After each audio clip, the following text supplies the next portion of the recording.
gonna push some fluids.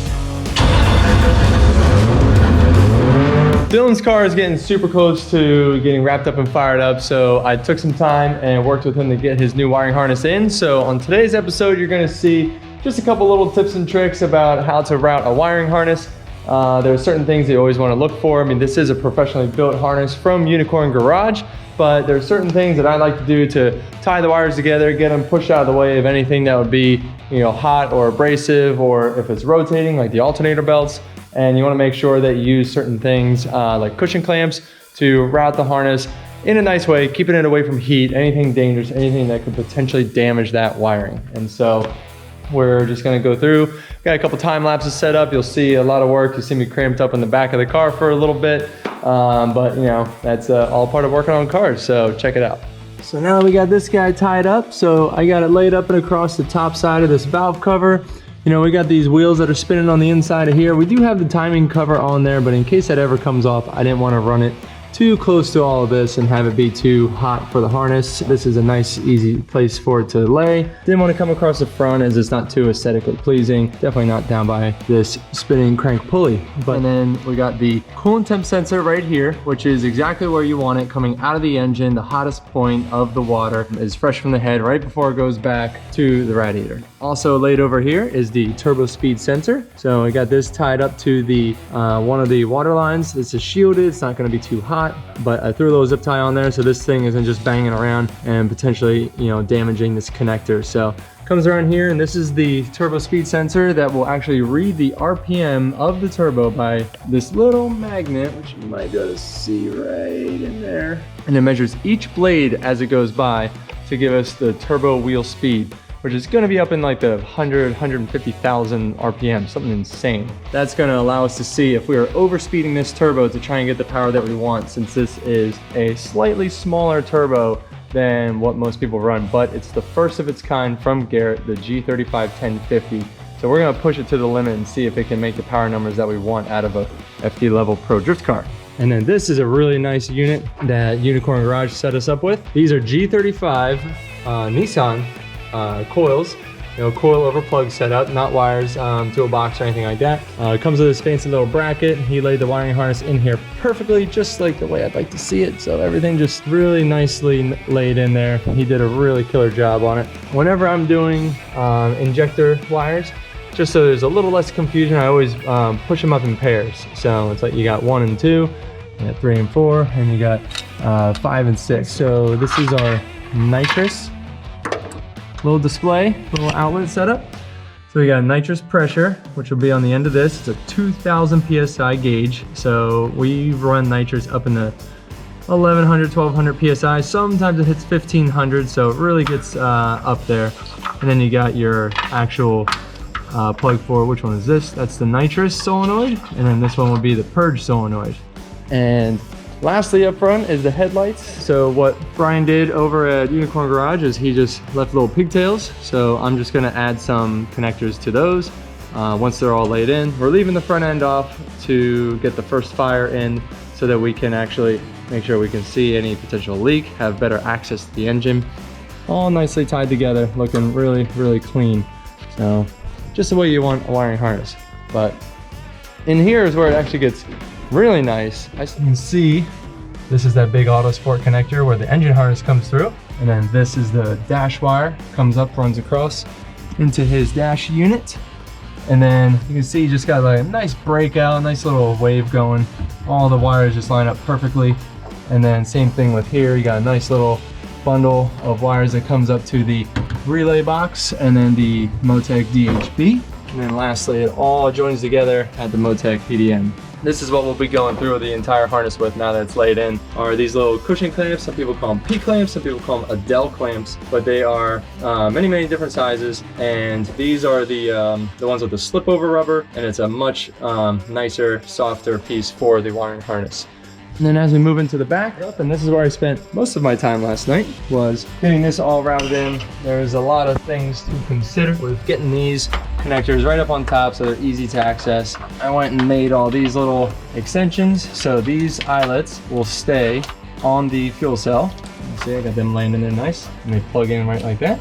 These DT connectors, the Deutsch connectors, are super easy to work with, super easy to create and plug in and unplug.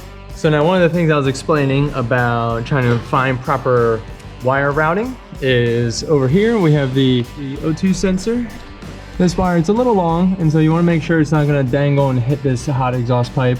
So starting with the Auto Sport, I'm going to bring this guy down, line it up with the battery cable. You know, we're going to get a little zip tie on that. And then I'm going to zip tie this cable up along it, up and out and around. So we get this thing up and all the way away from the exhaust head. We'll put a little loop in there and tie it and tuck it, and it won't be an eyesore when you look at the engine bay. But I always try and make sure I get my zip ties all facing the right direction because I'm weird like that.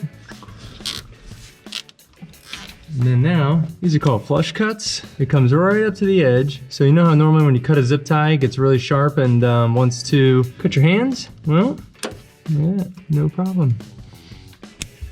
And so now that we have a couple wires run, we have the lambda is located down there, nice and easy to get to. And now we have the boost. So this is what's gonna go to the solenoid. Lay these guys down, and then we have to pick our length of what is easy to work with. You know, a couple of things to take into consideration is accessibility to the plug, having the wires look visibly nice. You know, don't feel like you have to have the wires as short as possible. It's almost better to have a little extra slack so you can get your hands in there and be able to unplug it. And now you'll notice I didn't cut them at the same length. And that's because, yeah, they're straight there, but this wire is gonna come down and curve in.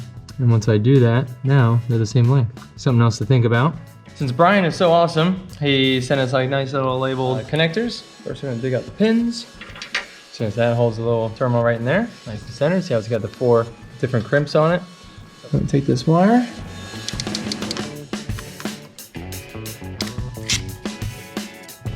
Boom. I'm gonna get a little piece of heat shrink. Now you never want to go all the way to the end because you gotta leave room for the wires to separate to get into the terminal.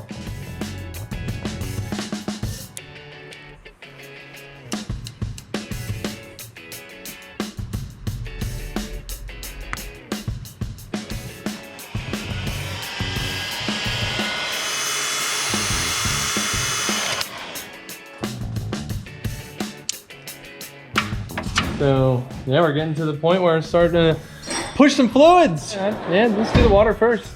That's wipers. Come on, man. You know how to work this thing? I'm thinking. Thinking. Don't think too hard. Does this have a good seal on it? Yeah. And just fill that thing until it's in the funnel. This one right here. Oh yeah. All right, strike one. Just left that little line loose from taking those turbos on off 16 times. I think it was even close to tight, dude. Oh my God, dude. Okay, stop. Yeah, she bubbling.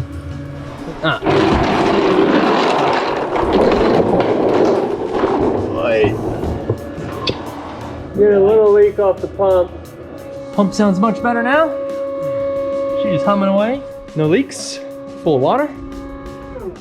All right, next up. Power steering or fuel? What are you guys feeling? Yeah, why not, right? Feels good. Nothing appears to be happening. Is this thing... You know if that's power steering? Nope.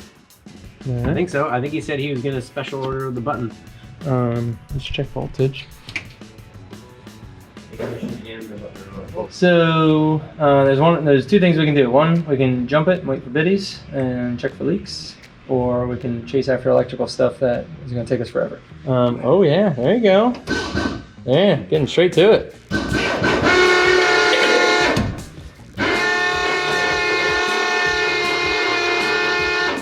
Little leak. More leaks. And so Who built this? Did you build this car? clearly, Clearly. Everything's leaked. fluid It's no big deal. Hey Dylan, what are you cleaning up there? Nothing. Nothing at all. No, everything's perfectly fine. So, we're gonna fire up ignition. Oh, we got sheets now. Oh, there it goes. Yeah. That wouldn't trigger on with the ECU not working. So. It's because I had to use the ECU to turn on the power steering relay. Ah, there you go. So Cool. a little workaround there. It's almost like it needs to be grounded. Crank it. We got guys watching the leaks. We got guys pushing the buttons. Cool, I'll take this seat. I got the best seat in the house. I get to just sit here and watch someone else work and push buttons. All right, cranking.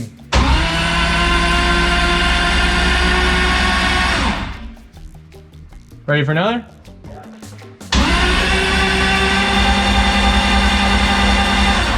That's 45. Yeah, it's taking off now. All right, Biddies, you ready? Yeah. All right. Yeah, we're good to go.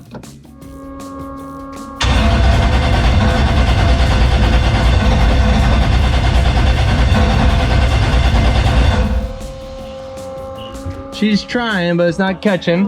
Hold on. That's no RPM. Yeah, that's what I'm saying. Like it was starting to blip up, but it didn't catch. Did you put gas in that bitch? Yeah, we put gas in it. Jeez. Sorry, Biddy, is that a go ahead? Yeah, go ahead. Okay. Oh, she tried that time. Water pump? Yeah, it kicked on.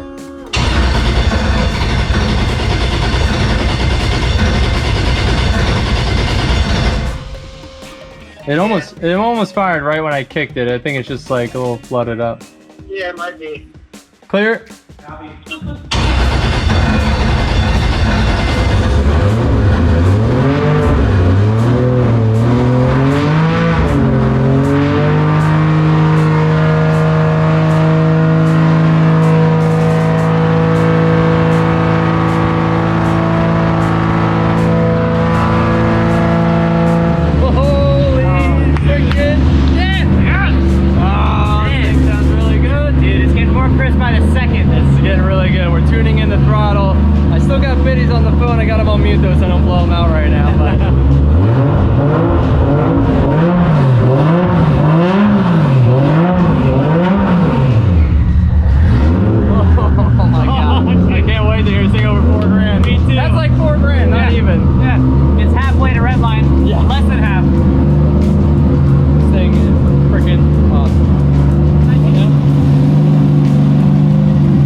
That'll do it, dude. Thank you for the help, dude. Yeah. Holy shit. I didn't try that. It's too new for that, dog. Well, give it a suit, dude? He was like, "Do any leg work?" I was like, "Shit, man." I don't know, you tell me. Yeah. Nah, thanks for the help, biddies. Yeah. Fuck yeah, bro. This thing sounds so sick. Oh yeah, man. No, it's killer. It was only a 2-hour and 20-minute phone call. Oh my god. Yeah, you now broke the record for my longest phone call ever.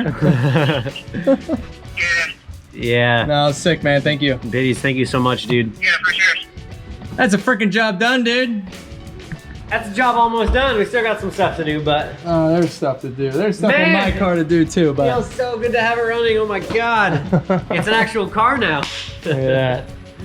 Oh yeah. Not just an object that can't move. So